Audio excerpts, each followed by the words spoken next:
What is up, guys? So I am recording my first week of, I guess, me recording this entire ARAT process to keep myself accountable. And I thought I would do a quick video on how I make ANKI cards. So I referenced this in my first video on learning Russian, that I make ANKI cards, but I did not really go in detail at all on how I do it. I just gave a very brief explanation. So basically, as entailed in my first video, I add добавить, that is to add. I do about 20 cards a day is the goal. It doesn't always happen. In fact, it hasn't happened in a long time. If you go to the statistics here, it'll tell you your average cards per day. I'm at 0 right now for the month. For the year, I'm only at 3. Like I said, the average is 20. I was at 20 for a while, but just between work, college classes, and other excuses, I have not necessarily got up to the rate that I want to be. So first thing, I have a schedule for what I do every day. That schedule is right here, расписание. And basically, I'm a Christian. On Sundays, I usually go through, I guess, the Russian Bible and find the first 20 words that I don't know. The official AJAT method is throughout your immersion, you're supposed to find 20 words that look familiar to you, but you don't really know the definitions of. I find that to be extremely tedious, though, and I'm not going to necessarily do that. And I'm at the point, though, where I have to go out of my way to find words that I don't know, which is a very good spot to be in. But in my mind, if it's in some sort of common text or like a very beginner basic TV show or something like that, I should know what the word is regardless. So I just do the first 20 just for time savings. So again, like I said, I go to the Bible. That's my Sunday routine. I watch a travel vlog, that is my Monday routine, and I basically, a little hint here, I will find one right now that I watch that is occasionally on my schedule. I alternate between reading and watching. In an ideal scenario, I'd say you probably want to watch a lot more than you read, and there is a lot of reasoning for that, just because you get the audio and stuff and the context with it. And I feel like it's definitely a lot more useful to speak a language and to pick up on listening to that language than it is to, just read that language. But I do a mixture of both. Reading's obviously a lot faster to find words. Cool thing is, I just go to YouTube. If you go to YouTube, you find a Russian video, or any video for that matter. On the bottom right here, показать text video. In English, this basically means show the video text. Press on that. It'll give you the subtitles for the entire video on the side here. This is immensely useful. So I think I have already went through this video. This is basically a Russian tourist going through North Korea. But basically what I do is I will watch this video with subtitles until I find a word I don't know. And then let's say right here. Надо читать вот таким голосом. So let's say I did not know the word for novosti right here. So I would basically take this entire sentence, I would copy it, I would paste it to the front of the card, I would highlight the word or underline the word that I don't know. In this case, it's novosti. Second thing is I would go here, there's a microphone button. Корейские новости, особенно про лидеров, надо читать вот таким. So I would then record the audio from this YouTube clip, and that gets included. So when you go to this ANKI card, it will automatically repeat the audio that you just recorded. That way you're listening to it and reading it at the same time. And that's something, I'm sure with audiobooks you could do that, but that is a lot more difficult to do if you're just reading up a straight book. And I'll get to reading books at the end of this video, what my process is for that. I don't think it's as involved, though. The problem is with watching movies and films and documentaries such as this, the process takes a lot longer. So if you have more time in your day, this is better, I think. But if you don't, it's a lot faster to get through words real quick by reading. So that is the process for that. And then on the back side of the card, first thing I try to do, novosti, there's different cases in Russian. I always try to do nominative singular for everything. So basically what that means is novosti. This might be an odd case. I would do novosti is technically a plural. Anything with E or the U at the end is usually a plural. And this right here is the singular. Nominative is just like the normal unconjugated form. So again, I will make a separate Russian grammar series where we'll go point by point with what you need to know without getting too extreme, because I feel like people focus way too much on grammar. But just enough where if you read a sentence like this, I can read it, плохая Okay, that is conjugated for the feminine form, Novos, because Novos is a feminine right here. It says Женский род. This is a feminine noun. Right here, I can tell this verb is past tense by the ending. It's a past tense reflective verb. I can basically look at the sentence and piece together the conjugations on it, even though I'm not a conjugation expert. I know enough to get by, and I think that's all you really need to know. So that is that. So I'm going to take Novos instead of Novosti, because I just want the singular normal form. I'm going to put that right here. Now, what the next thing I'll go to, by the way, this is Yandex, yandex.ru. This is like Russian version of Google, basically. So I use Yandex for everything. I think the translations are a bit better. And again, this is actually translated by Google. It might be the same translations. But anyway, I prefer to use Yandex if I can. It also has examples here, which is really nice. So sometimes, let's say I also didn't know the word for особенно here, which means like special. So I could go here and it would give me all these other samples that I could use, or examples of it. And let's say I could use this right here, Nova особенный день, but on this particular day, and it'll give me the translation underneath it. And I can make a separate sentence card instead of having 2 words in one sentence card. So this is extremely useful. And also it gives you the part of speech it is. Good thing about Russian though is you can basically tell, and I'll get into this in a later grammar lesson, what part of speech by the ending it is. But I will get to that later. So we're at Novos. I'm here. If I don't like the sentence for some odd reason, or I feel like it's very tough to get context from it, I can go here and find a simpler one, like General какие новости, general, what type of news is it? That might be easier if I don't understand all these words. So then I go to the Wiki Slovar, which is basically a dictionary for Russian. It's probably the best online one that I have found. It actually, you can see here, these are conjugation charts I had from when I was doing this a little bit earlier today. So I can then paste that word.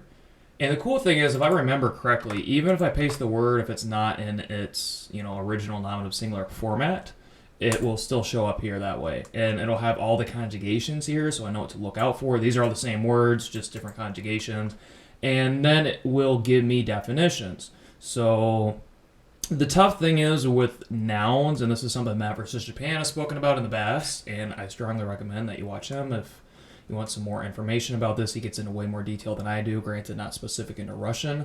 But with nouns, it's very difficult. Like if I gave you the definition for the word apple, you would not necessarily know what I'm talking about. Round, red, or different yellow, green thing that grows off trees. But if you saw a picture of an apple, you'd be like, oh, it's an apple. So I do the same thing, and oftentimes with nouns, I will just copy and paste the definition itself.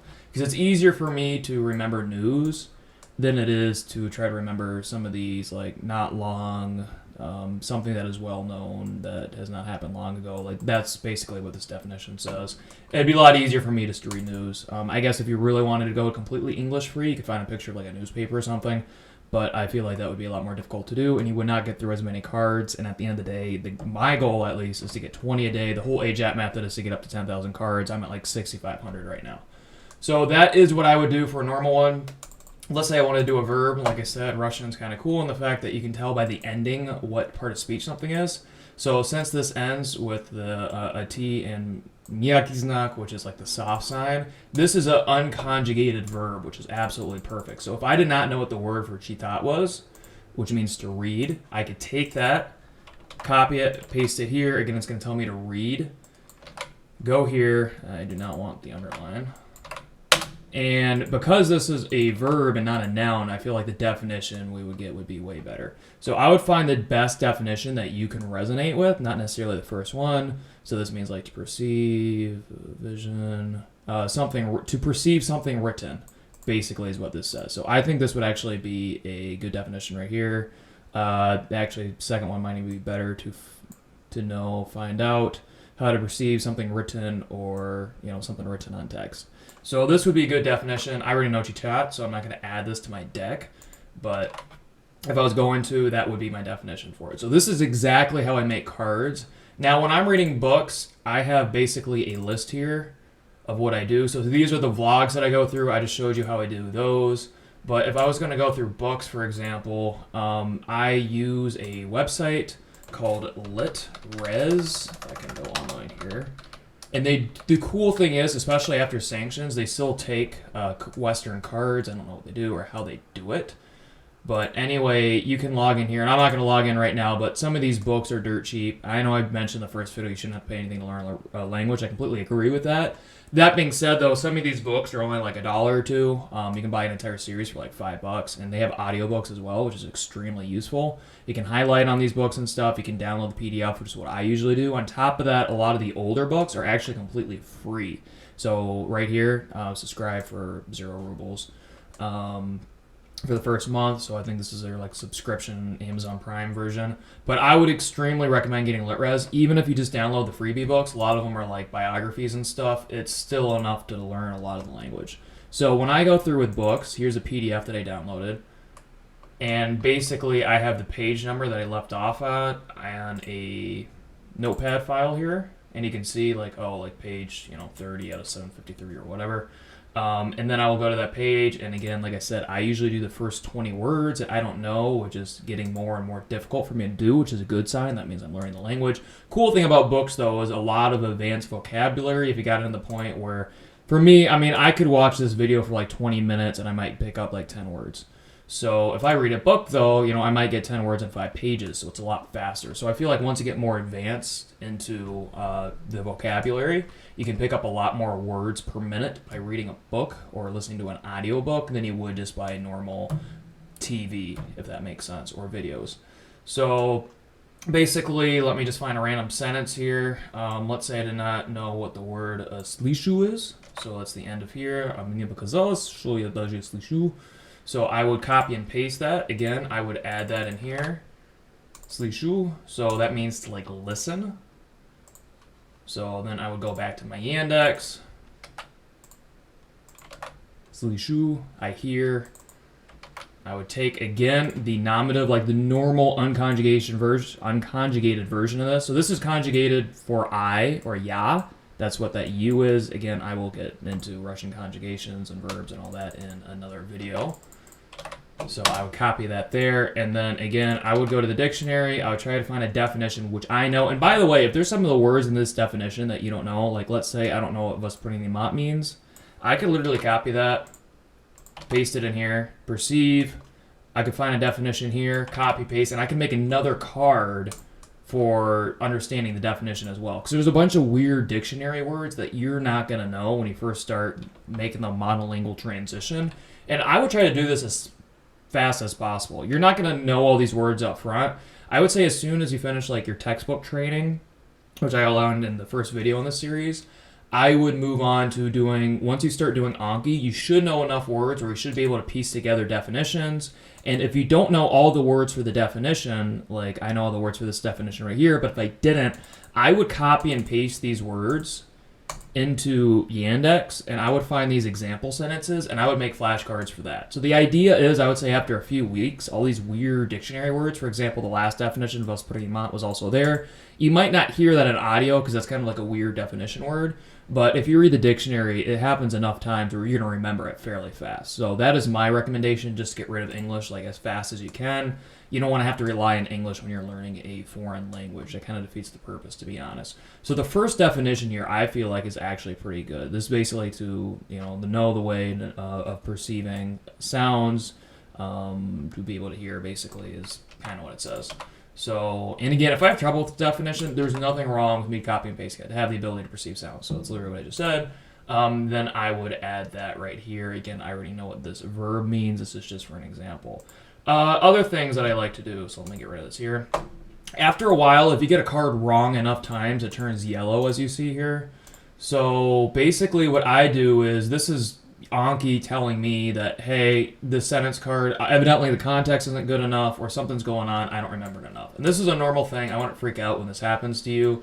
Cool thing here, there's a nice pie chart, so you can see 21% of my words are basically excluded. That's what this says.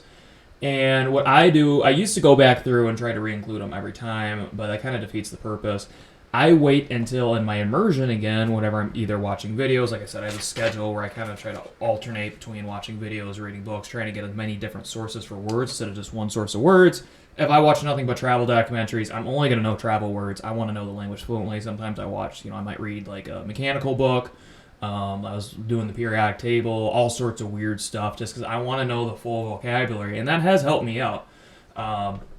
by actually using Russian. When I was in Armenia, somebody was trying to sell me something, and they thought it was made out of gold or something. They kept on saying mid, which means copper, but I know what the word for copper is because I remember a lot of the periodic table in Russian. So a lot of those weird terms, in my mind, if you know it in English, you should know it in your target language. That's the entire goal of becoming fluent. So I think a lot of people forget about stuff like that, but it's definitely very useful. But anyway, as you can see, 21% here. So I will wait till I see that in my immersion again before I add it back in. So what I usually do is, let's say, that might be in my stack. Before I add a new card, I don't want any duplicates. So I'll go here, I'll search for it. So this is all the cards that have obladat, which means like ownership, to own. And as you can see, I have a card right here that says obladat in it. So I already have a card for this verb, so I will know not to make another one for it. And actually, I have a couple of them, so I will actually delete. Where is delete? So I will actually delete this card just because I already have two of them. I don't need to have that many. And these are different forms of it. You can tell here of zabladat, that's one of them. Priabladat, that's another one. Let's say priabladat, this is a verb that I see again. It is yellow right now. So what I would do is I would copy and paste the new definition in there. And then I would basically go to right click and I would, right here, the exclude, basically to exclude, to turn on, I would recheck that box, and that would turn it from yellow to not yellow. So that is how I get through my yellow cards. If I re-see it through immersion, now let's say I don't re-see it through immersion. Maybe it's just some weird oddball word that I don't need to know, and there's no point in me wasting my time on it. You know, if it's a word like gregarious or something, which is an English word, but I know I'm never going to use it, there's really no point in me seeing it. Now, if it's something I regularly see in immersion to the point where when I get it wrong, I see it like 2 months later, then that is something that I need to know. So that is my process for that. As far as the other cards here go, blue is new, so by the end of the day, every day, my goal is to have at least 20 new words in blue, and then I will see those new words every day. Izuchayemi, so this is like relearning basically. So this is learning, underneath of it's relearning. This is like fresh, and the closed cards are basically cards that Anki says, hey, you already know. So according to Anki, there's about 5,000 words that like I know for sure, just because I keep on getting them right. Now when this is how to make cards. When I actually study cards, my process right here, I already went through my Anki through the day, but to study cards here, click here. So basically, I would read the card, and this is the prevail that I just unlocked, I guess. I know this means prevail because I literally just undid it. So go here. There's 4 buttons here, and there's some add-ons you can get to get rid of these. I have always been recommended to either use the again or the good button. Don't use the easy button or the difficult button. Use either the first one or the third one. Ignore these two because I guess they like screw up the logarithm or whatever. And that's not something you want. So I know this card. Basically, in my mind, if I know the card, it is good. If I don't know the card, it is bad.